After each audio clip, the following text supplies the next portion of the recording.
शिक्षकता केमती स्टार्ट होइଥିଲା समाज पाई किछि काम करिबा यदि समाज पाई काम करिबा को दिगरे गले समाज रे किछि काम हबो मु चिंता करू करू प्रथमे डिफेंस चॉइस कली टीचरशिप दी थर छाड़ देइथिली निष्पत्ति कली एथा जदि टीचरशिप आसीबो मु टीचरशिप रे पढै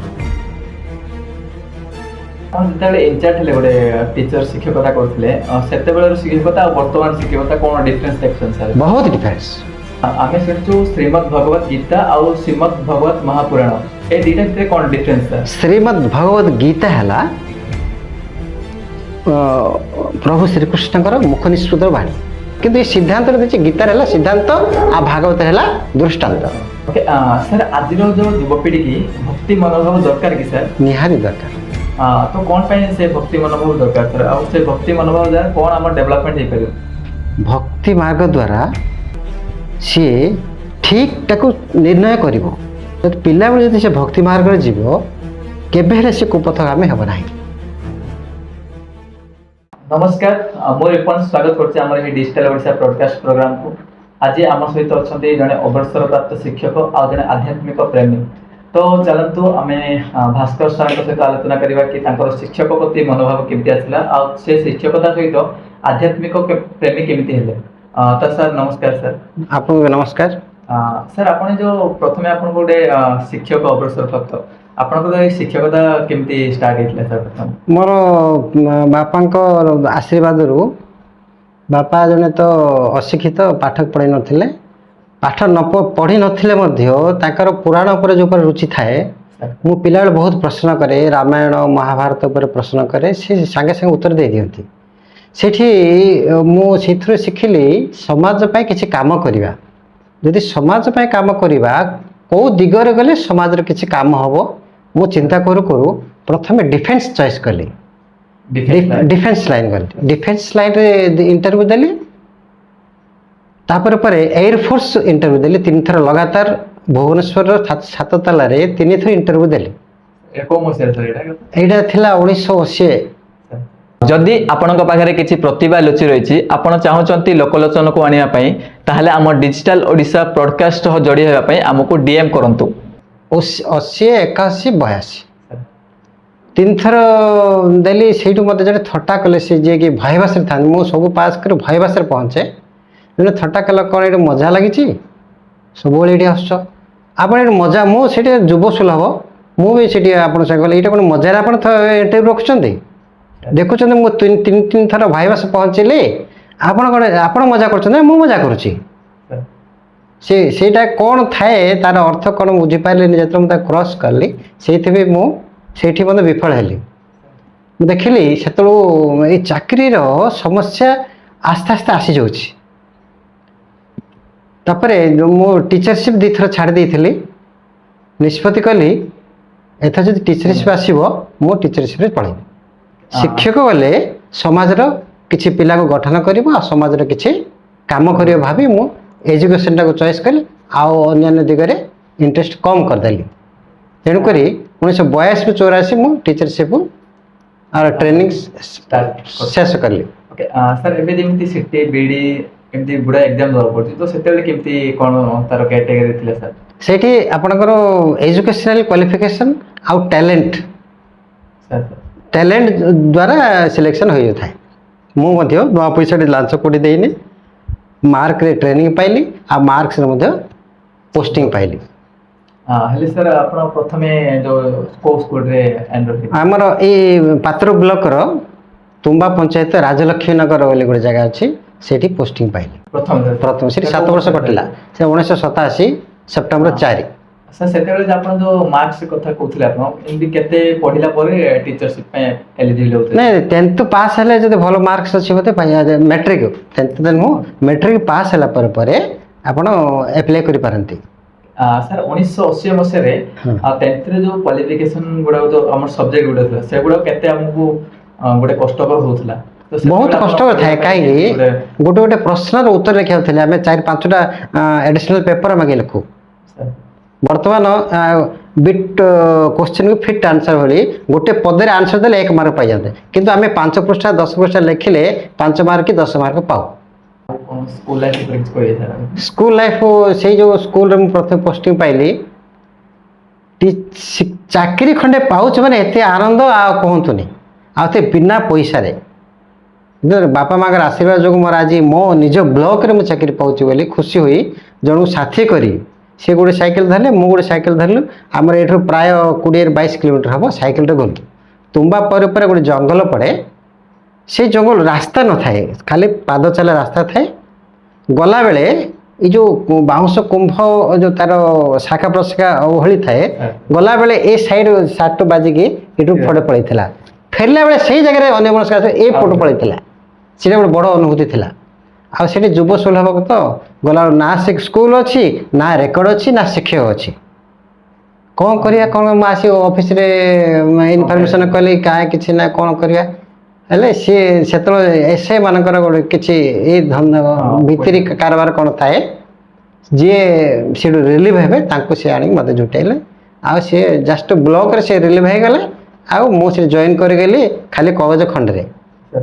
ସେଠି ନା କାଗଜ କିଛି ନାହିଁ, ନା ଷ୍ଟୁଡେଣ୍ଟ କିଛି ନାହିଁ। ସେଠି ଗଲା ପରେ ମୁଁ ଦେଖିଲି କ'ଣ କରିବା। ପ୍ରଥମ ପିଲା କେହି ନାହାନ୍ତି, କିନ୍ତୁ ସେଠି ଫିଡ଼ିଂ 4ଟା ଗାଁ ଅଛି, ଛୋଟ ଛୋଟ ଗାଁ। 4 ଖଣ୍ଡ ଗାଁକୁ ଲୋକଙ୍କ ସହିତ ମିଶିଲି। ଆଉ ଆଜି ପର୍ଯ୍ୟନ୍ତ ଯାହା ଥିଲା ଥିଲା। ବର୍ତ୍ତମାନ ଆମେ ଦେଖ ମୁଁ ଏଠି ପୋଷ୍ଟିଂ ପାଇଛି, ଆଉ ତୁମମାନଙ୍କର ପିଲାଙ୍କର ଉନ୍ନତି ହେବ। ମୁଁ ପ୍ରତିଦିନ ଆସିବି ଆଉ ସ୍କୁଲ ଖୋଲିବା। ଆଜ୍ଞା ସ୍କୁଲ ନାହିଁ କ'ଣ କରିବା, ସେଠି ରାଜଲକ୍ଷ୍ମୀ ଯିଏ କଲେକ୍ଟର ଥିଲେ, ସେ ଗୋଟେ କଲୋନୀ ଦେଇଥିଲେ। ସେଠି 10ଟି ପରିବାର, 20ଟି ପରିବାର, ଏପଟେ 10 ପରିବାର, ସେପଟେ 10ଟି ପରିବାର। ହେଲେ ତାର ଗୋଟେ ପରିତ୍ୟକ୍ତ ଗୋଟେ ଘରଟି ଆମେ ସିଲେକ୍ସନ୍ କଲୁ। ତୁମେ ଏଇ ଘରଟାକୁ ଲିପାପୋଛା କରିଦେଇଥାଅ, ମୁଁ 2 ଦିନ ପରେ ଆସିବି, ଏଠି କ୍ଲାସ୍ ଷ୍ଟାର୍ଟ କରିବା। ସେଇ ପରିତ୍ୟକ୍ତ ଘରଟାକୁ ଲିପାପୋଛା କରିକି ଆମେ ସେଠି କ୍ଲାସ୍ ଷ୍ଟାର୍ଟ କଲୁ। ଲୋକଙ୍କର ଇଣ୍ଟରେଷ୍ଟ ହେଲା ଆଉ ପିଲାଙ୍କୁ ପଠାଇବା ପାଇଁ। ପିଲା ଗୁଡ଼ା ମଧ୍ୟ ଆଚ୍ଛା ଆଚ୍ଛା ପିଲା ହେଇଥାନ୍ତି, ବୁଝିଲେ, ଗ୍ରୋଥିଂ ପିଲା ଗୁଡ଼ା।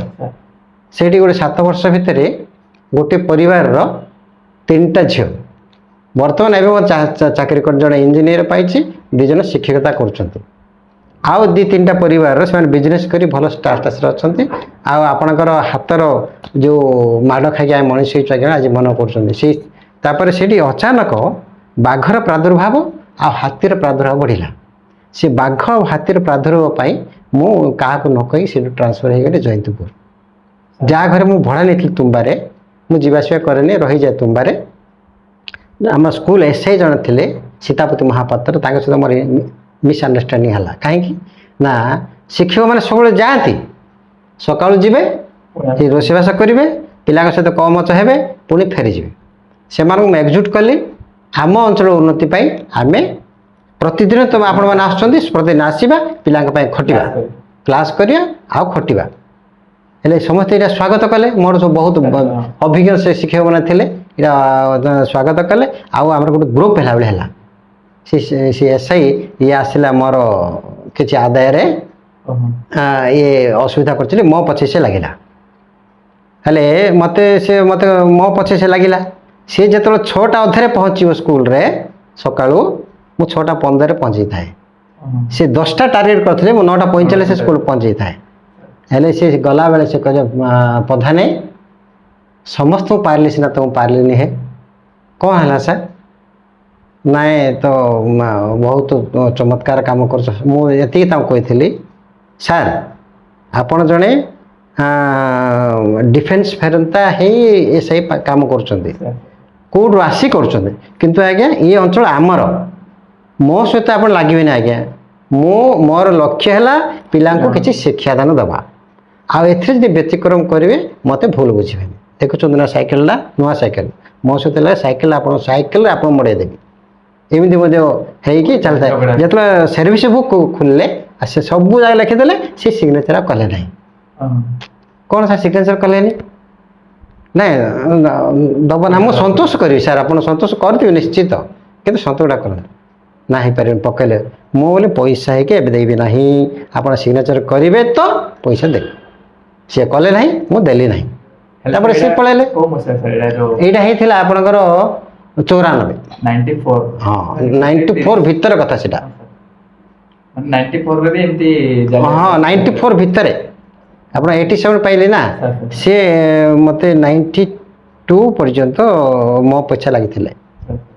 94 मोर ट्रांसफर हो गला आसी देखला बेलू सी सिग्नेचर कर देछन पळैछन सेकंड स्टेशन है जयंतीपुर फास्ट स्टेशन सब कागज पत्र मत करिया पड़ला आ लोकंर प्रभाव पड़ला दुईटी रूम थी गोटे बिल्डिंग करते सिमेंट आजबेस्टस पकईकि आ 7 वर्ष बहुत सुविधार कटिला किंतु वन्य जंतुर भय भय लाई मध्य किंतु मु सब तो भगवान मु समर्पित ही थाए केबे दिन ही मोर असुविधा ही नहीं इसी भितर थे गधिया बाघटे देखी बहुत एत उच्चा थी थे देखी आम स्टाफ सहित आसलु जड़े आते 2 जन बाहर के छाड़ी तुम्बा पर्यंत आ गोटे हरिण गोटे दलटी देखी आबे किसी असुविधा ही नहीं तापर जो बाघ आउ हाथीर प्रादुर्भाव क्या नक ट्रांसफर जयंतपुर आसीगली जयंतपुर एमती गोटे स्कूल थिला सीट आप काम कले प्रशंसा ना काम न कले निंदा ना हेले आम युव सुलभ थाए तो किसी पढ़ाइबा पिला किसी शिक्षादान दवा सेठी मुझे क्लासरूम आम कमन रूम बसेनी प्राइमरी क्लास पढ़ाए आते जो मोर अफ थाए आसी टिके बसे सेठी सेठी जो स्टाफ थिले मध्य अनेक काला हो गले आउ सेठी सेमानकर चक्षुशूल मुह पड़ला किंतु चक्षुशूल हेले मध्य मोर कार्य केबे हे कि व्याघात करेनि अवहेला करेनि सेठी आपण 18 वर्ष कटिला शेष 6-7 वर्ष मते दायित्व पड़ला मोर मोर सीनियर थाई मते दायित्व पड़ला तेणुक डीआई सहित मोर टिके असंतोष है आ से माने पावर रे थांती तो आ से माने तो मोर किछ नै से दिन से डीआई सहित मोर के पड़ेनि हाँ हाँ डीआई डिस्ट्रिक्ट इंस्पेक्टर स्कूल्स ताकर मोर सामंतिया पले हाई स्कूल गोटे आम हेडमास्टर मीटिंग थिला सेठी ताकर मोर टिके हाँ होता आ सेठी मु छाड़ी नथिले केबे काहे ना मोर जने शिक्षक भाई को नॉनसेंस से कहि दैथिले आ सेठी मु कोन कहिथिली सर नॉनसेंस कहउछन आपण सर्वशिक्षा अभियान रे पिल्लांकु कटु कथा कहबे नाही गाली तो कथा दूरे थाउ कटु कथा कहबे नाही कहउछन आपण आपण नॉनसेंस को जने शिक्षक हो आपण नॉनसेंस कहि परिबे मु ठियारे से अनेक सीआरसी बीआरसी 300-400 लोक अच्छा टीचर हेडमास्टर मोर जड़े हिताकांक्षी था आज मोर मन पड़े से बड़ भाई मुझे कहे कृष्णमूर्ति सार बोली सोना रेड्डी सी बर्तमान सी भी डिवोशनल लाइफ आध्यात्मिक चिंतन से अच्छा भास्कर तुनी पड़ बड़ भाई तुनी पड़ी मुझे कौन कहूँ मुझे कौन असुविधा करुच्ची जन को नॉनसेंस से कहीं कहले कहीं नॉनसेंस से कहले मत उत्तर देवा दरकार ठिया तो मुझे बसले सी आते से पाखु डीआई आसिले सॉरी बोल कहले पड़े रास्तार से आमर से बड़ भाई कहले ये टोकन मु प्रोसीडिंग करदेवी से कही आप प्रोसीडिंग करेंगे करंतु करंतु आपण फले न परिचय एते आप प्रोसीडिंग करंतु तार फल कौन पाइबे निजे बुझे कौन एमती कहते आज्ञा आम अंचल के लीडर अच्छे जानते ना जानते हाँ चिंतामणि बाबू चिंतामणि बाबूंकर सी खास लोक आप करंतु तापर चिंतामणि बाबू से ठिया हूँ न हूँ आपण सहित लगे आप प्रतिफल पाइबे से बंद करदे से 18 वर्ष कटिला आउ शेष समय बहुत कदर्य कदाकार उपर कटिला कई सहयोग करते दरकार पड़े मु चाबी खोले चाबी मु पकाए 600 पिला 16 जन स्टाफ देह असुस्थ शारीरिक बहुत जंत्रणा आसाला तापर मु बेडरिडन हो जाती सी जो डीआई थिले प्रति वर्ष मु ट्रांसफर पकाए भास्कर प्रधान बंद कर दियो फाइल देखु से बंद कर दिंते सी जिते रिटायर्ड है ना कि प्रमोशन कार्ड गले आम से जो बड़ भाई थे सी मोर अजाणत दे सारिकी ट्रांसफर कले 18 वर्ष पर सीटा गोटे अजब स्कूल 2टा अजब स्कूल पास है 2टा अजब स्कूल पास है गोटे भल स्कूल पाइपर देखला बेले जो पहुँचली देश स्कूल रे इटा इटा फाटी ना पत्थर कुआरी एमती अनुभव मत लगे बुझे कि आश्चर्य आम से जड़े ये था सीआरसी सी आम गाँ पाखर बड़ भाई ये गोटे स्कूल आप जड़े सीआरसी अच्छा परा ना स्कूल बगीचा कौन केते कथा धंदा अच्छी ये कहीं कौन कि ना ना पिला कि ना रेकर्ड ना कि ना यहाँ आप 2012 15 वर्ष से भूसुड़ी पड़ता स्कूलटा हेले जो मो पंचायत भितर मु गली କିଛି କରିବା ନା ମୁଁ ବାହାର ପଞ୍ଚାୟତରେ କିଛି କରିବା ଚେଷ୍ଟା କରିଥିଲି ଏଠାରେ କରିବା ସେଠି ଚେଷ୍ଟା କଲି ମୋତେ ସେମିତି ଜଣେ ସପୋର୍ଟ ଆସିଷ୍ଟାଣ୍ଟ ଜଣେ ମିଶିଲା ମୁଁ ଜଣେ ପାରିବିନି କ'ଣ କରିବି ସେତେବେଳେ ମୁଁ ଗୀତାର ଆଶ୍ରୟ ନେଇଥାଏ ଗୀତା ସେଠି ଜୟନ୍ତପୁରରେ ଏକା ମୋର ଗୀତା ଆରମ୍ଭ ଷ୍ଟାର୍ଟ ହେଇଯାଇଛି ଗୀତା ଗୀତା ଭାବଟା କାହିଁକିନା ସବୁ ବୟୋଜ୍ୟେଷ୍ଠ ସେଠି ଥାନ୍ତି ବୟୋଜ୍ୟେଷ୍ଠ ଆମେ ଯେତେବେଳେ ବନ୍ଧବାଡ଼ ଯେତେବେଳେ ଗାଉଁଲିରେ ବନ୍ଧବାଡ଼ ଯାଆନ୍ତି ଘଣ୍ଟା ଘଣ୍ଟା କଟିଯାଏ ସେଠି ମୋଠୁ 10 ବର୍ଷ 15 ବର୍ଷ 12 ବର୍ଷ ବଡ଼ ସମସ୍ତେ ଥାନ୍ତି ସେଠି କଥା ପଡ଼ୁ ପଡ଼ୁ ଯେ ପିଲାବେଳେ ଯେମିତି ବାଲି ଖେଳରୁ ମିଛିକା ବାଲି ଖେଳ ଯେମିତି ବାହାଘର ହେଇଯାଏ ସେମିତି କ'ଣ କରିବା ନା ଗୋଟେ ସତ୍ସଙ୍ଗଟି କରିବା କ'ଣ ସତ୍ସଙ୍ଗ କରିବା ନା ଗୀତା ଭାଗବତ ସତ୍ସଙ୍ଗ କରିବା ସେଠି ଗୀତା ସତ୍ସଙ୍ଗ ଷ୍ଟାର୍ଟ ହେଲା 1999 ଆଉ ସେଇ ଅନୁଷ୍ଠାନର ଆଶୀର୍ବାଦରେ ମୋର ଦେହ ବି ସୁସ୍ଥ ହେଲା ଆଉ ସେଠୁ ଟ୍ରାନ୍ସଫର ବି ହେଲେ କିନ୍ତୁ ଭଲ ସ୍କୁଲଟି ପାଇଗଲା ବେଳେ ଆଉ ସେଇ ଅଜବ ସ୍କୁଲ ମିଳିଲା ସେଇଠି ବି ରେକର୍ଡ ପତ୍ର ଠିକ୍ କରି ନିଜେ ରେକର୍ଡ କଲି ଚାର୍ଜ ଦେଇ ଆସିଲେ ଏଇଠି ନା ରେକର୍ଡ କିଛି ନାହିଁ ଆଉ ତ ଏଇଠି ପୁଣି ରେକର୍ଡ ଆରମ୍ଭ କଲି ଆଉ କିଛି ମୋର ଲକ୍ଷ୍ୟ ଥିଲା କ'ଣ ପିଲାଙ୍କର ଏଜୁକେସନ୍ ଛଡ଼ା ଆଉ କିଛି କରିବିନି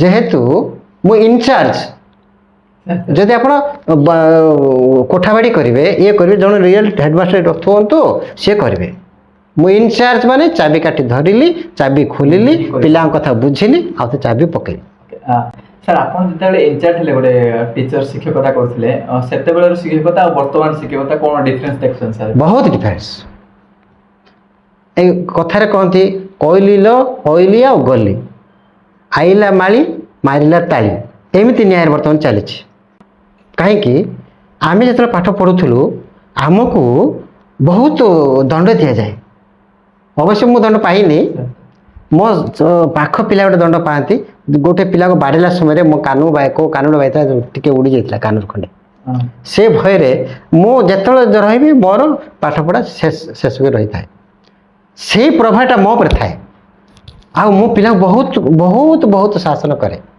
ଏଠି ଆପଣ ମନେ ରଖିବେ ପିଲାଙ୍କ ପାଇଁ ଯଦି କିଛି କରିବାକୁ ଅଛି ଆପଣଙ୍କର ନିଶ୍ଚିତ ପିଲାକୁ ଶାସନ କରିବେ ଶାସନ ଯଦି କରିବେ ନିଶ୍ଚିତ ହାତ ଦେବେ ପିଲାକୁ ଏବେ ସେଇ ପିଲା ମୋତେ କହୁଛନ୍ତି ସାର୍ ଆପଣ ସେ ହାତର ମାଡ଼ ଖାଇ ଆଜି ଆମେ ମଣିଷ ହେଇଛୁ ସାର୍ ଏବେ ବି ସେଇ ପିଲା କହନ୍ତି ଦେଶରେ ଯେତେବେଳେ ମୁଁ ଜଏନ୍ ହେଲି ପିଲା ଏତେ ବିଶୃଙ୍ଖଳିତ ଥିଲେ ସେ ଯେଉଁ ଆପଣଙ୍କର ଗାଁ ଗହଳିରେ ଧାନ ମଳା ହେଲା ପାଳଗଦା ହୁଏ ଗୋଟେ ପାଳଗଦା ରୁହେନି ପିଲା ସ୍କୁଲ ଖେଟନ୍ତିନି ଆଉ ସେ ଯେତେ ଜଏନ୍ କଲି ସବୁ ଶୁଣିଲି ଏଇଠି ଆଉ ତ ଶାସନ କରିବାକୁ ପଡ଼ିବ ପିଲାଙ୍କୁ କୁଆ ପୋଛା କରି ପିଲାଙ୍କୁ କ୍ଲାସକୁ ସ୍କୁଲ ଆସିବେ ବ୍ୟବସ୍ଥା କରାଗଲା ବାପା ମାଆଙ୍କ ସହିତ କଣ୍ଟାକ୍ଟ କରାଗଲା ଆଉ ସେଠି ବାପା ମାଆଙ୍କର କର୍ତ୍ତବ୍ୟ କ'ଣ 10ଟା ହେଇଗଲେ ଖାଇଦେବେ କାହାର ଗୋଟେ ବରଣ୍ଡା ଦେଖି ସାର ଖାଲି ବସି ପଡ଼ିବେ ମାଆ ମାନେ କଷ୍ଟ ପଡ଼ିଆ ଯିବେ ପିଲା କଥା କିଏ ବୁଝିବ ସେ ବାପା ମାଆଙ୍କ ସହିତ କଣ୍ଟାକ୍ଟ କଲି ଆଉ ଏଠି ଦେଖ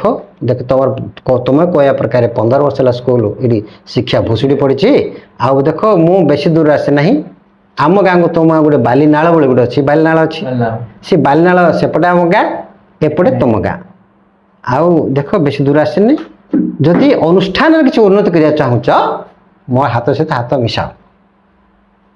ମିଶାଅ ଆଉ ଯଦି ଅନୁଷ୍ଠାନ କିଛି କ୍ଷତି କରିବାକୁ ଚାହୁଁଛ ମୋ ପାଖକୁ ଆସିବ ନାହିଁ ଆପଣ କହିଲେ ସେ ଯେତେବେଳେ ଜାଣିଲେ ଏଇଟା ଭଲ ଲୋକ ନାଇଁ ରେ ପାଖକୁ ଗଲେ ହେବନି ନା କେହି ଆସନ୍ତିନି କେବଳ ମୁଁ କମିଟି ଧରିକି କାମ ଚଲେଇଲି ଏଜୁକେସନ୍ କେମିତି ଉନ୍ନତି ହେବ ସେତେବେଳେ ପାଖ ସ୍କୁଲ ଫିଡ଼ିଂ ସ୍କୁଲ ବମୁକେଇ ବାଦପୁର ପାତ୍ରପୁର ଥାଏ 5ମ ଶ୍ରେଣୀ ପରେ ଅନ୍ୟ ସ୍କୁଲ ଯିବେ ନା 6th 7th ପାଇଁ ଦେଖିଲେ ନାଇଁ ଦେଶର ପିଲା ନାଇଁ ଆମେ ଜଏନ୍ କରିବୁନୁ ଦେଶର ପିଲା ନାଇଁ ଆମେ ଜଏନ୍ କରିବୁନୁ ସେଇଟା ମୋତେ ବହୁତ ବାଧିଲା ଦେଖିବା କେମିତି ଜଏନ୍ କରିବେନି ସେଇଠୁ କ'ଣ କରିବି ମୁଁ ଜଣେ କ'ଣ କରିବି କିନ୍ତୁ ଗୀତା ମାତାଙ୍କର ଏମିତି ଆଶୀର୍ବାଦ ହେଲା ଯେ ବଢ଼ିଆ ଗୋଟେ ସପୋର୍ଟ ଟିଚରଟି ମିଳିଲା ସନ୍ତୋଷ ପାଣି ବୋଲିକି ଆଉ ତାକୁ ନିଜର ପୁଅ ସହିତ ସମାନ କଲି ତାର ବାପା ନଥାଏ ତାର ବାହାଘର ଆମେ ବାପା ମା ହେଇକି ଆମେ ବସି ତାକୁ ବାହାଘର କରିଥିଲୁ ନିଜ ପୁଅଠୁ ମୋତେ ବଳକା ସେ ମୋ ହାତ ସହିତ ହାତ ମିଶାଇ ଆମେ 2 ଜଣ ପିଲାଙ୍କ ପିଛା ଲାଗିଲୁ ଆମକୁ ପ୍ରାୟ 7 ବର୍ଷ ଖଣ୍ଡେ ବହୁତ ପରିଶ୍ରମ କରିବାକୁ ପଡ଼ିଲା ଶେଷରେ ଆମ ପିଲାରୁ 2ଟା ପିଲା ଆପଣଙ୍କର ଆମ ଗାଁରେ ଯେଉଁ ବିଦ୍ୟାଳୟ ଅଛି ଆଦର୍ଶ ବିଦ୍ୟାଳୟ 2ଟା ସିଲେକ୍ଟ ହେଲେ तापर प्रति स्कूल खबर आसला तुम पिला को आम स्कूल पठाओ ମାନେ ପଞ୍ଚମ ପରିସର ସେଟା हाँ पंचम पर बर्तमान से मैंने +2 कंटिन्यू कर खुशी लगिला जहाँ हूँ आम परिश्रम फल अच्छी एजुकेशन लगे जाएगी दीटा पिला तो बाहर से जो 15 वर्ष शिक्षा भुसुड़ी पड़ता एवं तो दीटा पिला बाहर बहुत खुशी लगिला या भितर मोर डिवाइन लाइफ सोसाइटी जो दिव्य जीवन संघ से डिभोटी होती गीता माता आश्रय नहीं आम अंचल जो गीता कार्यक्रम हुए खबर आसले मुझे पहुँचे सर जो 2015 रे आपण जो पिला मानकु जो तांका पेरेंट्स मानकु कहिबार सर सेतेला आपण केमिनि चैलेंजिंग फेस करथले सर चैलेंजिंग फेस कली कहीं ना मुझे यदि किसी देखेबी जेहेतु मो पंचायत मो गाँ पाख स्कूल गाँ ये जब किसी करेंगे लोके कौन कहे पिला आग वर्णमाला शिक्षा आरंभ करके फाउंडेशन स्ट्रंग कराला जिते फाउंडेशन स्ट्रंग है आध्यात्मिक भितर पुरैली यहाँ गोटे आप देखे आनी ये आपणकर प्रथम गणेश को अच्छी प्रथम माँ को बापा को गुरु को तापर श्री गणेश को सरस्वती को महालक्ष्मी को आपणकर गायत्री को महालक्ष्मी को महाशिव शिव को तापर महामंत्र सफलता मंत्र ये सब आग शिक्षा देली से पिला क्लास 1 to 7 हेले 1 2 3 पारे 4th 5th पिला खंडे खंडे देली आगे देखी मुझे बोली से देखी बोलती हेले से बोला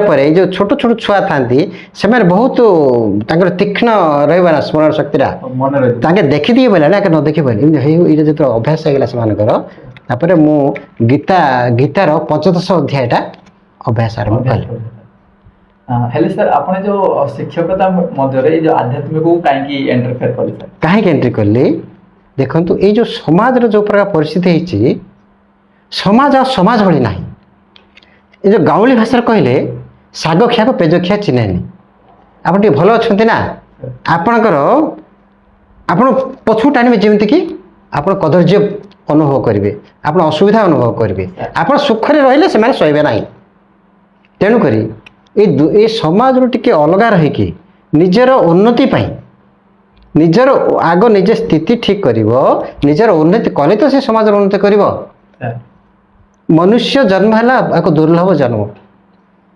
आपणकर ये मनुष्य जन्म ही मोक्षर प्राप्ति पाइबे आउ को जन ना मनुष्य है कर्म जोनि मनुष्य को छाड़देले अन्य जिते जोनि अच्छी सब भोग जोनि केवल मनुष्य है कर्म जोनि कर्म करी करी से निश्चय सफलता पाइब केमती सफलता पाइब ना आध्यात्मिक दिगरे गले ही से सफलता पाइब जे कौन सर ये जो आध्यात्मिकता केमती कौन आसे आध्यात्मिक जन को आध्यात्मिकता केमती जानि पे केमती जानिबा बापा को बापा बोलछन हमें माँ को माँ बोलछन भाई की भाई बोलछन जेमती हमें कंक्रीट गुडा हमें फोकस दउछन सेमती जदि हमें भगवत चिंतन करिवा नाही जोड़ा आम इष्ट को स्मरण करवा ना इष्टर शरण जब आम जावा ना आ भगवत चिंतन केमती आसो जदि आम समर्पित भाव हो भगवान प्रति मोर आराध्य होती श्रीकृष्ण श्रीकृष्ण जब मुझे समर्पित न हेबी आशीर्वाद मुझे कौट पाइबी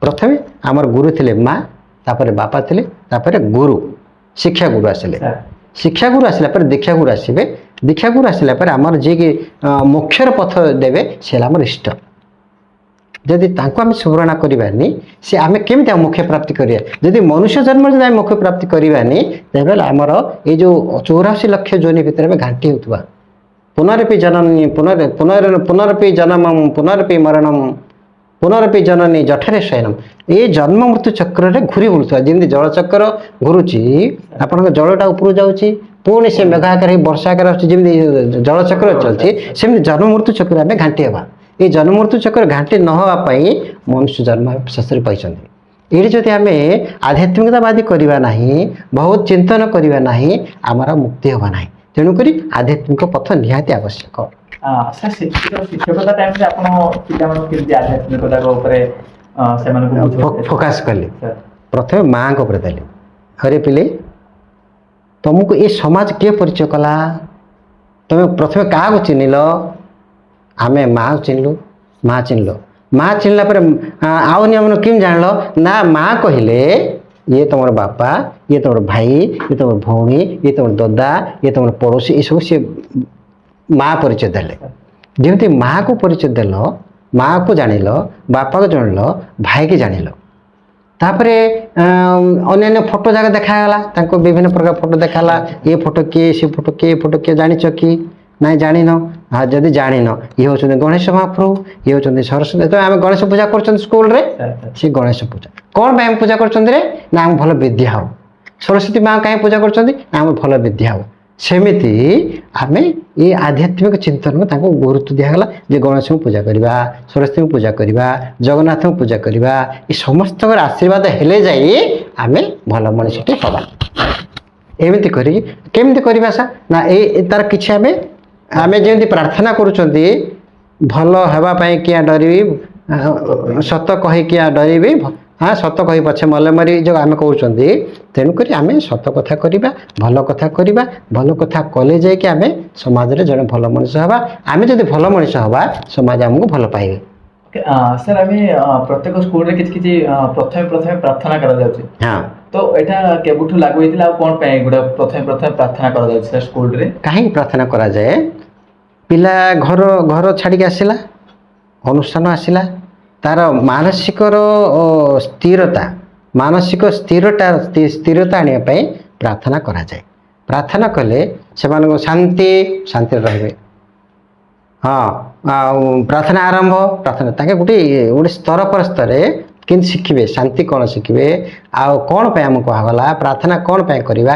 प्रार्थना कले मन शांति हो मन शांति कले आमर जहाँ पढ़ा जहाँ शुणा मन रहिबो आ पाठ पढ़ले आम भल मनीष हवा एथि प्रार्थना करा जाए किंतु सर वर्तमान सिचुएशन टिके अलग है पिला माने भी बिगड़ जाइछन्ते आज स्थिति देखुथिबे आपण भी पिला माने धीरे धीरे बिगड़ जाइछन सर एमती तो से माने को कोन आपन मोटिव रही सर बिगड़ जा मुख्य कारण है से भय ना से भय दंडमुक्त अंचल होगला हो हवा दरकार किंतु पिला जो उच्छृंखल हो गले यार प्रति केवल शिक्षक दायी ता कहबा नहीं प्रथमे बापा माँ को रहा कथा बापा माँ खाप छड़ा हो गले आज जड़े आप पचारे जन को आउ तुम पिला भल पढ़ुची कौन करुच्ची पढ़ुची हाँ मो पिला स्कूल जाऊँगी ट्यूशन जाऊँगी आउ जाऊँगी हाँ जाऊँगी कौन पढ़ुची कौन तुम जानुच हाँ से स्कूल जाऊँगी ट्यूशन जाऊँगी मुझे कौन जानवी ये है भूल आपण पिला स्कूल गला ट्यूशन गला घरे कौन पढ़ुची देखुच कि स्कूल रे कौन पढ़ागला ट्यूशन रे कौन पढ़ागला ताको तुम रिविजन कर देखुच बापा माँ किसी ना पिला गला आसला पिला कौन पढ़ुची से तार पर भी दायित्व ना सर धरी नियंतु आजिकल तो आप जानते समस्त घरे पेरेंट्स माने इलिटरेट अच्छा अशिक्षित अच्छा तो से माने गोटे टीचर पाखु भरोसा रे गोटे पिला को पाठ पढ़ाया में पठेले से पिला यदि किसी पाठ हेलानी तो एथरे भूल कर रहे सर इलिटरेट है तो के नाही सब देखो तो आपनकर समस्त तो लिटरेट वर्ड कोइ पानी हां हां हां हां एमिति गुडाय पिला अछंती जेमिति इलिटरेट अछंती बापा माँ माने थाको तो ताके आम भरोसा रे गोटे टीचर को भरोसा रे से माने आम पाठ पढ़ाया पठुछंती सेठी आमे कार भूल दे पारे गोटे पिला यदि पाठ न होला पिलार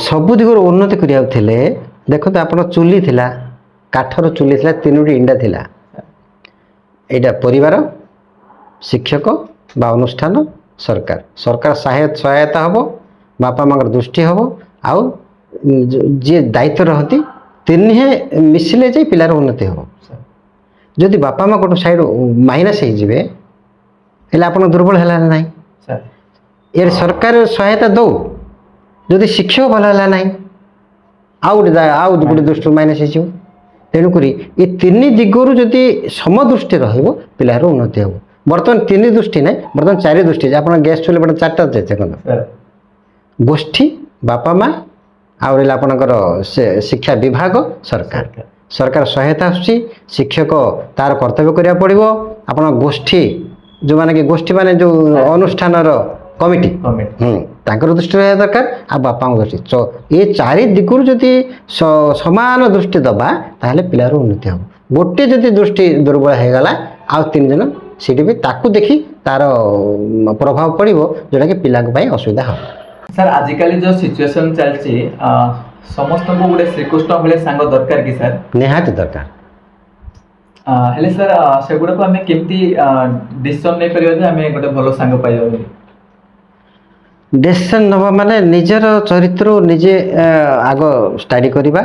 ସାର୍ ମୁଁ ଜଣେ ସୁଦାମ କି?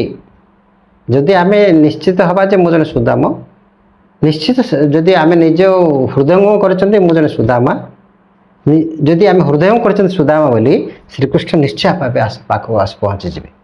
ସାର୍ ସୁଦାମା କାହିଁକି ଶ୍ରୀକୃଷ୍ଣଙ୍କୁ ହିଁ ବେଷ୍ଟ ଫ୍ରେଣ୍ଡ ବୋଲି ଭାବିଥିଲା, ମାନେ ଭଲ ସାଙ୍ଗ ବୋଲି ଭାବିଥିଲା ସାର୍ ଶ୍ରୀକୃଷ୍ଣ? କାହିଁ ଭାବିଥିଲେ?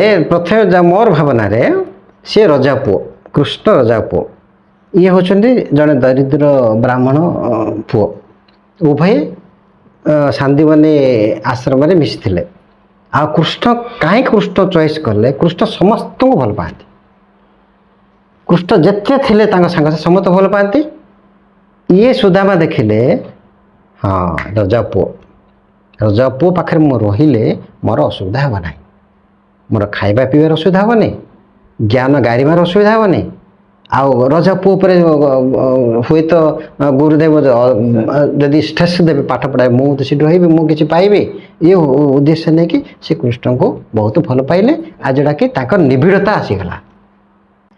ସାର୍ ଆପଣ ତ ଜଣେ ଆଧ୍ୟାତ୍ମିକ ପ୍ରେମୀ, ଆମେ ଶୁଣିଛୁ ଶ୍ରୀମଦ୍ ଭଗବତ ଗୀତା ଆଉ ଶ୍ରୀମଦ୍ ଭଗବତ ମହାପୁରାଣ, ଏ ଦୁଇଟା ଭିତରେ କ'ଣ ଡିଫରେନ୍ସ ସାର୍? ଶ୍ରୀମଦ୍ ଭଗବତ ଗୀତା ହେଲା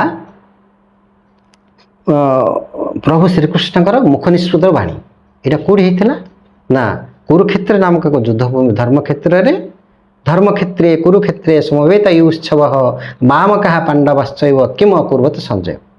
ଏଠି ଧର୍ମକ୍ଷେତ୍ର ଆଉ କୁରୁକ୍ଷେତ୍ର ନାମକ ଯୁଦ୍ଧଭୂମିରେ ଗୋଟେ ପଟେ ପାଣ୍ଡବମାନେ ଆଉ ଗୋଟେ ପଟେ କୌରବମାନେ ଠିଆ ରହିଛନ୍ତି।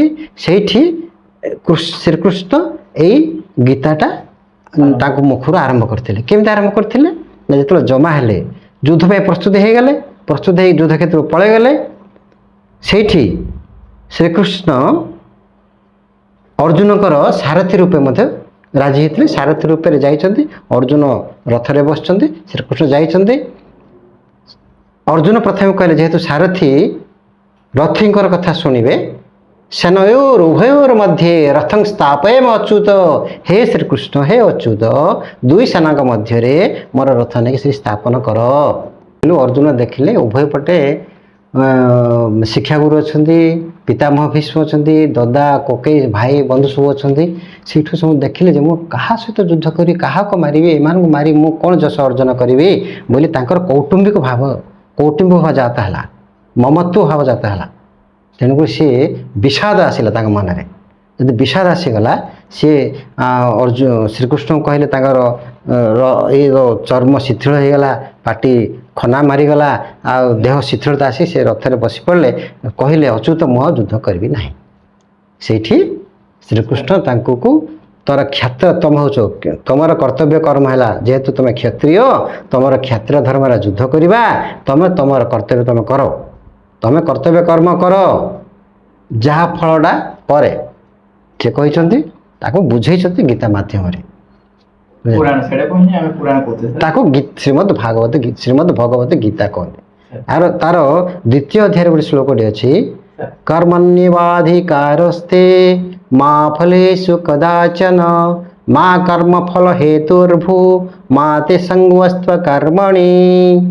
କର୍ମଣ୍ୟେବାଧିକାରସ୍ତେ ये गोटे चरण है कर्मण्येवाधिकारस्ते माँ फलेषु कदाचन, आ गोटे चरण है माँ कर्म फल हेतुर्भु, से आ गोटे चरण है कर्मण्येवाधिकारस्ते माँ फलेषु कदाचन माँ कर्म फल हेतुर्भु माँ ते संगस्त्व कर्मणि। चारोटी चरण है कर्मण्येवाधिकारस्ते, हे अर्जुन हे कौन्तेय, कर्म करिबारे तुम्हें स्वतंत्र, तमें स्वतंत्रता पाइच, तमें कर्म करिव, जेहेतु मनुष्य माने कर्मजनी तमें कर्म करिव, तुमर कर्तव्य है, तमें जेहेतु तमें क्षत्रिय तुमर कर्तव्य कर्म है युद्ध करवा। कर्मण्येवाधिकारस्ते माँ फलेषु कदाचन, तमें कर्तव्य करिव सिना, तमें कर्म फलर तुमर अधिकार ही नहीं। कर्म फल ଦବାରେ ମୁଁ ହିଁ ସ୍ୱତନ୍ତ୍ର, ତମେ କର୍ମଫଳ ପାଇଁ ତୁମେ ସ୍ୱତନ୍ତ୍ର ନୁହଁ। ମା କର୍ମ ନିବାଧିକାରସ୍ତେ ମା ଫଲେଷୁ କଦାଚନ ମା କର୍ମଫଳ ହେତୁର୍ଭୁ, ତୁମେ କର୍ମଫଳର ହେତୁ ମଧ୍ୟ ହଉ ନାହିଁ। ମାନେ ଦେଖନ୍ତୁ ମୁଁ ନଥିଲେ ଏ କାମଟା ହେଇପାରିବନି। ଯେଉଁ ଏବେ ଆଜିକାଲି ଭୋଜି କାମ ଯେଉଁ ହେଉଛି, ଭୋଜି ଭାତ ମୁଁ ନଥିଲେ ଏଇଟା ହେନ୍ତାନି, ଆଉ ଏଇ ବିଶୃଙ୍ଖଳା ହେନ୍ତା, ଏ ଯେଉଁଟା ନିଜକୁ ନେଇଯାଉନି କାରଣ କରିଦିଅନ୍ତି। ମା କର୍ମଫଳ ହେତୁର୍ଭୁ ମାତେ ସଙ୍ଗସ୍ତ କର୍ମଣି, ତମେ କର୍ମ ନ କରିବା ପାଇଁ ମଧ୍ୟ ଆସକ୍ତି ହଉ ନାହିଁ।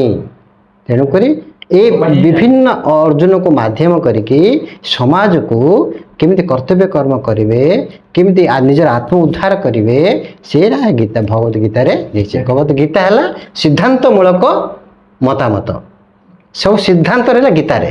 କିନ୍ତୁ ଶ୍ରୀମଦ୍ ଭାଗବତ ହେଲା ଏଇଟା ସିଦ୍ଧାନ୍ତ ମାନେ ତତ୍ଵ ରହିଛି ଗୀତାରେ, ଆଉ ଆପଣ ରସ ରହିଛି ଭାଗବତରେ। ଶ୍ରୀମଦ୍ ଭାଗବତ ମହାପୁରାଣ ହେଲେ ଦୃଷ୍ଟାନ୍ତ, ଦୃଷ୍ଟାନ୍ତ ମାଧ୍ୟମରେ ଶ୍ରୀକୃଷ୍ଣ ସବୁ କହିଛନ୍ତି ସମାଜରେ କେମିତି ଚଳିବ, ଦୃଷ୍ଟାନ୍ତ ମାଧ୍ୟମରେ। କିନ୍ତୁ ଏ ସିଦ୍ଧାନ୍ତରେ ଦେଇଛି ଗୀତାରେ ହେଲା ସିଦ୍ଧାନ୍ତ, ଆଉ ଭାଗବତରେ ହେଲା ଦୃଷ୍ଟାନ୍ତ। ଇଏ ହେଲା ଡିଫରେନ୍ସ। ସାର୍ ଭଗବତ ଗୀତାରେ ଆଜିର ମନୁଷ୍ୟକୁ କ'ଣ ଶିଖିବାର ଅଛି ସାର୍? ଅନେକ ଶିଖିବାର ଅଛି। ତା ଭିତରୁ ନିଜର କର୍ତ୍ତବ୍ୟ କର୍ମ ସେ କରିବା ପାଇଁ ଆଗଭର ହେବ। ତାପରେ ସମାଜ ପ୍ରତି ତାର କର୍ତ୍ତବ୍ୟ କ'ଣ ଅଛି କରିବା ପାଇଁ ଚେଷ୍ଟା କରିବ। ପରିବାରଟାକୁ ନିଜେ ସଜାଡ଼ିବା ପାଇଁ ସେ ଗୀତାରୁ କିଛି ପ୍ରେରଣା ପାଉଛି। ପରିବାର ନିଜେ ସେ ଆଗ ସଜାଡ଼ି ହେବ, ତାପରେ ପରିବାରକୁ ସଜାଡ଼ିବ, ତାପରେ ସମାଜକୁ କିଛି ବାର୍ତ୍ତା ଦେବ। ଆଉ କାହିଁକି ନା ଗୀତାରେ 18 ଅଧ୍ୟାୟ ଅଛି। 18 ଅଧ୍ୟାୟ ମଧ୍ୟରୁ ପ୍ରଥମ 6 ଅଧ୍ୟାୟ ହେଲା କର୍ମଯୋଗ, ଦ୍ୱିତୀୟ 6 ଅଧ୍ୟାୟ ହେଲା ଭକ୍ତି ଯୋଗ ଜ୍ଞାନ ଯୋଗ, ଆଉ ଶେଷ 6 ଅଧ୍ୟାୟ ହେଲା ଆପଣଙ୍କର ଭକ୍ତି ଯୋଗ। କ'ଣ କ'ଣ ସାର୍? ପ୍ରଥମ କର୍ମ ଯୋଗ, ଜ୍ଞାନ ଯୋଗ, ଭକ୍ତି ଯୋଗ। ଆପଣ ଖାଲି ଖାଲି କର୍ମ କରିଦେଲେ ହେବ ନାହିଁ, କର୍ମ ସହିତ ଜ୍ଞାନକୁ ମିଶେଇଲେ ହିଁ କୋଉଠି କର୍ତ୍ତବ୍ୟ ଆପଣଙ୍କର ସକ୍ସେସ୍ ହେବ। କାହିଁକି ଯେତେବେଳେ ଆମ ଭାରତକୁ ବାହାର ଦେଶ ସବୁ ଆକ୍ରମଣ, ସେମାନେ କଳ କୌଶଳରେ ଆସିଗଲେ, କିଛି ଯେତେବେଳେ ଆୟତ କରିଦେଲେ, ସେମାନେ ଗୁଳି ବାରୁଦ ରଖି ଆମକୁ ଶାସନ କରିବା ଆରମ୍ଭ କଲେ। କିନ୍ତୁ ଭାରତବାସୀ କ'ଣ ଧର୍ମ ବିଶ୍ୱାସୀ, ତାଙ୍କେ ଜାଣିଲେ ଭାରତବାସୀ ତାଙ୍କର ଦୁର୍ବଳତା କୋଉଠି ଅଛି, ନାଇଁ ମାନେ ଧର୍ମ ବିଶ୍ୱାସୀ, ଗାଈକୁ ବହୁତ ଭଲ ପାଆନ୍ତି। ସେମାନେ କ'ଣ କଲେ ନା ତାଙ୍କ ସୈନ୍ୟ ଆଗରେ ସବୁ ଗାଈ ରଖିଦେଇ ଆମକୁ ଆକ୍ରମଣ କଲେ। ହେଲେ ଆମେ କ'ଣ, ଆମେ ଯଦି ଆକ୍ରମଣ କରି ଆମର ଗୋମାତା, ଗାଈକୁ ଆମେ ଗୋମାତା କରିଛନ୍ତି, ପ୍ରଥମେ ଗାଈକି ବାଜିଗଲେ ଗାଈ ମରିଯିବ ବୋଲେ ଏମାନେ ଆଉ କର୍ତ୍ତବ୍ୟ କର୍ମ କଲେ ନାହିଁ, ଜ୍ଞାନକୁ ସେଠି ଖଟେଇଲେ ନାହିଁ, ଯାହାଫଳରେ କି ଏମାନେ ପରାସ୍ତ ହେଲେ, ଆଉ ବାହାର ଶାସନ ଆମକୁ ହେଲା। ତେଣୁକରି ଜ୍ଞାନ ସହିତ କର୍ମକୁ ମିଶେଇଲେ ହିଁ ଆମେ ସଫଳତାର ଶୀର୍ଷ ସ୍ତରରେ ପହଞ୍ଚିବା। ଇଏ ହେଉଛି ଗୀତାର ମୁଖ୍ୟ ଧାରଣା। ସାର୍ ଆଜିର ଯୋଉ ଦୁନିଆରେ ମନୁଷ୍ୟର ଧର୍ମ କ'ଣ ରହିବା ଦରକାର ସାର୍? ଧର୍ମର ମାନେ ଫ୍ରାଟର୍ନିଟି, ଭ୍ରାତୃଭାବ ରହିଲେ ହିଁ ହେବ। ଭାଇଚାରା ରହିବା ଦରକାର। ଓକେ ସାର୍, ଆଜିର ଯୋଉ ଯୁବପିଢ଼ି କି ଭକ୍ତି ମନୋଭାବ ଦରକାର କି ସାର୍? ନିହାତି ଦରକାର। ତ କ'ଣ ପାଇଁ ସେ ଭକ୍ତି ମନୋଭାବ ଦରକାର ସାର୍? ଆଉ ସେ ଭକ୍ତି ମନୋଭାବ ଦ୍ୱାରା କ'ଣ ଆମର ଡେଭଲପମେଣ୍ଟ ହେଇପାରିବ? ଭକ୍ତି ମାର୍ଗ ଦ୍ୱାରା ସିଏ ଠିକଟାକୁ ନିର୍ଣ୍ଣୟ କରିବ। ଯଦି ଭକ୍ତିଭାବ ଅଛି, ଠିକ ଜିନିଷଟାକୁ ସେ ଠିକ ଭାବେ ନିର୍ଣ୍ଣୟ କରିପାରିବ, ଯାହାଫଳରେ କି ଆଉ ବିପଥଗାମୀ ହେବ ନାହିଁ। ଆଉ ସାର୍ ଆମେ ଦେଖୁଛୁ କିଛି ଛୋଟ ଛୋଟ ପିଲାରୁ ହିଁ ସେମାନେ କିଛି ତାଙ୍କ ଧର୍ମ ଉପରେ ନେଇକି ଭକ୍ତି ମନୋଭାବକୁ ଆପଣେଇ ଦେଉଛନ୍ତି। ତ ସେଟା କ'ଣ ଆଜିର ଜମାନାରେ ଠିକ କି ସାର୍? ନିହାତି ଠିକ। କାହିଁକି ଦେଖନ୍ତୁ, ଆମର ଏଇ ଯେଉଁ ଗୀତାନାରାୟଣ ଆଧ୍ୟାତ୍ମିକ ଗୋଟେ ପରିବାର ଅଛି, ଗୋଟେ ଟ୍ରଷ୍ଟ ଅଛି, ସେଥିରୁ 3 ବର୍ଷ ନା 4 ବର୍ଷ ପିଲାଟି ଆମର ଜଗନ୍ନାଥ ଅଷ୍ଟକମ୍ ଗାଇପାରିଲା। ଆଉ ତାଙ୍କର ବାପା ମା ହେଉଛନ୍ତି ସଂସ୍କୃତ ଟିଚର, 2 ଜଣ ବାପା ମା ସଂସ୍କୃତ ଟିଚର। ତାକୁ ଏଇ ଯେଉଁ ଜଗନ୍ନାଥ ଅଷ୍ଟକମ୍ଟା ସେ ନିଜେ ଗାଇପାରିଲା, ଆଉ ଆପଣଙ୍କର ଶ୍ରୀମଦ୍ ଭଗବତ ଗୀତାର 12ଶ ଅଧ୍ୟାୟଟା ବି ସେ ଗାଇପାରୁଛି। ତେଣୁକରି ଯଦି ପିଲାବେଳେ ଯଦି ସେ ଭକ୍ତି ମାର୍ଗରେ ଯିବ, କେବେ ହେଲେ ସେ କୁପଥଗାମୀ ହେବ ନାହିଁ। ଆଉ ନିଶ୍ଚିତ ରୂପେ ସେ ଏଇ ଭକ୍ତି ଦ୍ୱାରା ତାର ନିର୍ବାଣ ପ୍ରାପ୍ତି ହେବ। ସାର୍ ଗୋଟେ ଛୋଟ ପିଲା ତ ଭକ୍ତି ତ ନିହାତି ଦରକାର, କିନ୍ତୁ ସେ ଭକ୍ତି ସହିତ ସେ ଶିକ୍ଷା କେମିତି ପ୍ରଦାନ କରିବେ ସାର୍? କେମିତି ପାଇବ ନା, ଆମର ଯେଉଁ ବର୍ତ୍ତମାନ ଯେଉଁ ଶିକ୍ଷା ପଦ୍ଧତିରେ ଚାଲିଛି, ଶିକ୍ଷା ପଦ୍ଧତି ଭିତରେ ଯଦି ଆମେ କିଛି ଗୀତା ରଖିବା, ଭକ୍ତିଭାବ ଗୀତା ବା ଭାଗବତ ଯଦି ରଖିବା, ପିଲା ସେ ଶିକ୍ଷା ପାଇବ ତାପରେ ପ୍ରଭାବିତ ହୋଇକି ନିଶ୍ଚିତ ରୂପେ ତାର ଆଧ୍ୟାତ୍ମିକ ଚିନ୍ତନଟା ବଢ଼ି ବଢ଼ି ଯିବ ଆଉ ତାର ମୋକ୍ଷ ପ୍ରାପ୍ତି ରାସ୍ତା ବି ସେ ପାଇବ। ସାର୍ ଆଜିର ଯୋଉ ମନୁଷ୍ୟକୁ ଗୀତା ଦ୍ୱାରା କ'ଣ ତିନିଟା ଜିନିଷ ଶିଖିବାକୁ ମିଳିବ ସାର୍? ତ ଅନେକ ଶିକ୍ଷା ମିଳିବ। ଏକ ହେଲା ନିଜର କର୍ତ୍ତବ୍ୟ କର୍ମ ଉପରେ ସେ ସଜାଗ ହେବ। ନିଜର କର୍ତ୍ତବ୍ୟ କର୍ମ ଯେତେବେଳେ ସଜାଗ ହେବ ତାହେଲେ ପରିବାରଟାକୁ ସଜାଇବା ପାଇଁ ଦେଖିବ। ପରିବାର ସଜାଡ଼ା ହେଲା ପରେ ସମାଜ ଦେଖିବ। ସମାଜର ଯେଉଁ ପ୍ରକାର କଳୁଷିତ ବାତାବରଣଟାକୁ ସେ ଦୂରେଇ ନେଇକି ଆଉ ସମାଜଟା ଯେମିତି ଉନ୍ନତି ହେବ ତାପରେ ସେ ଫୋକସ୍ ଦେବ, ଯାହାଫଳରେ କି ଦେଶର ଉନ୍ନତି ପାଇଁ ମଧ୍ୟ ସେ ଚେଷ୍ଟା କରିବ। ସାର୍ ଆପଣ ତ ଅଗ୍ରସର ପ୍ରାପ୍ତ ଶିକ୍ଷକ ହେଲେଣି, ଏବେ ବର୍ତ୍ତମାନ କେମିତି ଚାଲିଛି ସାର୍? ମୋର ବହୁତ ଆନନ୍ଦରେ ସମୟଟା କଟୁଛି। କେମିତି କରୁଛୁ ବୋଲି ଯଦି ପ୍ରଶ୍ନ କରିବେ ମନରେ ଯଦି ଆସିବ, ମୋର ସକାଳେ 6:45ରୁ 8 ପର୍ଯ୍ୟନ୍ତ ଗୋଟେ ଚ୍ୟାନେଲ୍ ଜୁମ୍ରେ ଗୋଟେ କ୍ଲାସ୍ ଚାଲିଛି ଆଧ୍ୟାତ୍ମିକ। ହଁ, ଆଧ୍ୟାତ୍ମିକ ଗୀତା ନାରାୟଣ ଆଧ୍ୟାତ୍ମିକ ପରିବାର ଗୋଟେ ରେଜିଷ୍ଟର୍ଡ ଟ୍ରଷ୍ଟ ଅଛି, ସେଥିରୁ ମୁଁ ଗୀତା ପଢ଼ୁଛି ଆଉ ସେଥିରୁ ଯାହା ଶିକ୍ଷା ପାଉଛି ବହୁତ ଖୁସି ଲାଗୁଛି। ଆମର ଗୋଟେ ଅଧ୍ୟାୟ ସରିଲା ପରେ ବ୍ୟାସମଞ୍ଚ ହୁଏ। ବ୍ୟାସମଞ୍ଚରେ କ'ଣ କ'ଣ ଆମେ ଜାଣିଲୁ ଆମର ମତାମତ ବି ଯାହା ଶିଖିଲୁ ତାର କିଛି ମତାମତ ଦେଉଛୁ, ସେ ଗୋଟେ ଅନୁଷ୍ଠାନ ଚାଲିଛି।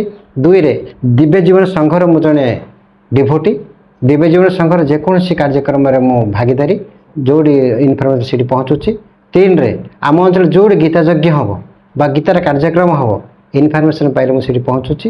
ଗୀତା ଯଜ୍ଞରେ ସମସ୍ତ 700 ଶ୍ଲୋକ ମୁଁ ପାରାୟଣ କରିବା ପାଇଁ ଚେଷ୍ଟା କରୁଛି, ସହଯୋଗ କରୁଛି। ତାପରେ ଆସିଲା ଆପଣଙ୍କର ଆମ ଅଞ୍ଚଳର କଣ୍ଠଶିଳ୍ପୀ ଆଉ କଳାର କେମିତି ସମ୍ମାନ ରହିବ ତାରି ଉପରେ ମୋର ପଦକ୍ଷେପ ନେଇଛି।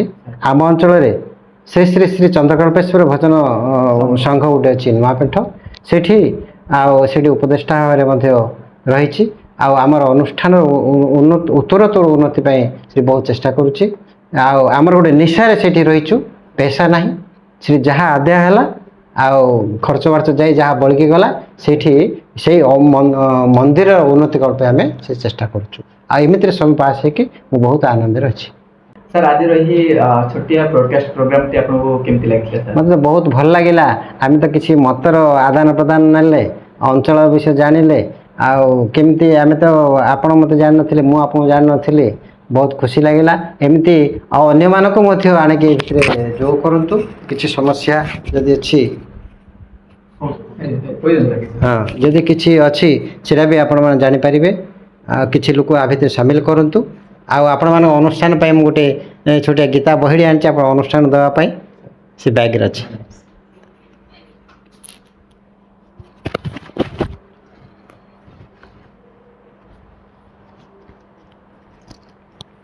ଆଉ ଅନୁଷ୍ଠାନରେ ଗୀତଟି ଦୀପଦ ଗାଇଦେବା କି?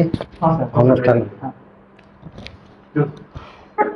ଆଉ ଆପଣଙ୍କ ଅନୁଷ୍ଠାନ ପାଇଁ ଆଜି ଶ୍ରୀମଦ୍ ଭଗବତ ଗୀତା ଗୋଟେ ଆଣିଛି, ଆପଣ ଅନୁଷ୍ଠାନ ସାଦର ଗ୍ରହଣ କରିବେ ବୋଲି ଅନୁରୋଧ। ଥ୍ୟାଙ୍କ ୟୁ ସାର୍, ଧନ୍ୟବାଦ ସାର୍।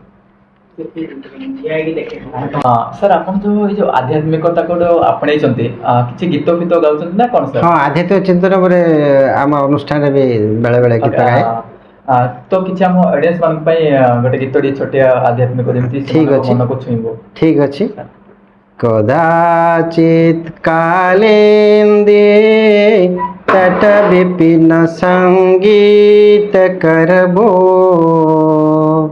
मुदा भीरे नारे बदन कमला स्वाद मधुपः रमा शंभोर ब्रह्मा सुरपति गणेशार्चित पदो